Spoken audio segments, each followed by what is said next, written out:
Don't worry about me, he said, shaking off the rain. I came to see you.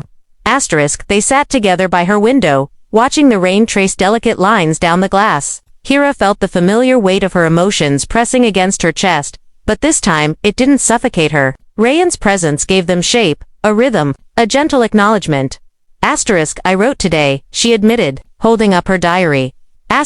He looked at it and nodded, understanding more in that single glance than words could convey. I'm glad, he said softly. For a long while, they sat in silence, letting the rain fill the pauses. Then Hira spoke, her voice trembling slightly but with resolve. I don't even know how to name what I feel. That's okay, Rayan replied. Some feelings aren't meant to be named, they're meant to be felt, shared, and understood, slowly, in your own time. She nodded, and for the first time, she felt a kind of relief that didn't require explanation. She felt seen not for what she said, but for what existed quietly in the spaces between her words. As the weeks turned into months, Hira's life began to shift, imperceptibly at first. She still carried the weight of her emotions, but the edges became softer, the burden lighter. She spoke to her diary, to Rayan, and even occasionally to strangers about the things that mattered to her. Each confession, each laugh, each tear became a thread weaving a tapestry she could finally recognize as her own life.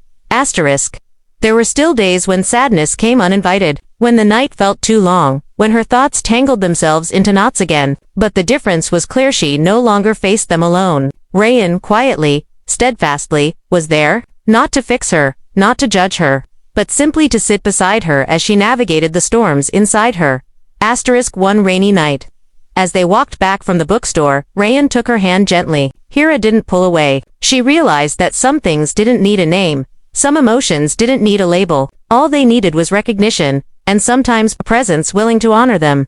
I don't know what I'm feeling half the time, she said quietly. And that's perfectly fine, he replied. You don't have to know everything, you just have to feel it, and let it live. She smiled, a real, unguarded smile that reached her eyes. For years, she had hidden behind walls, behind smiles, behind the weight of unsaid emotions, but now, with the simple acknowledgement of someone who understood, she discovered something powerful. Emotions need not be named to matter, they need only to be witnessed, shared, and embraced. And as the rain fell softly around them, Hira finally let herself breathe, let herself feel, and let herself be known without words, without labels, without fear. She had learned that even nameless feelings, when shared, could transform loneliness into connection, silence into understanding, and heaviness into hope. That night, in the quiet glow of the city lights and the soft rhythm of falling rain, Hira felt something she hadn't in years, a deep unspoken peace. Her heart was still full of unknown emotions, still fragile and tender, but for the first time, it was also alive, seen, and understood.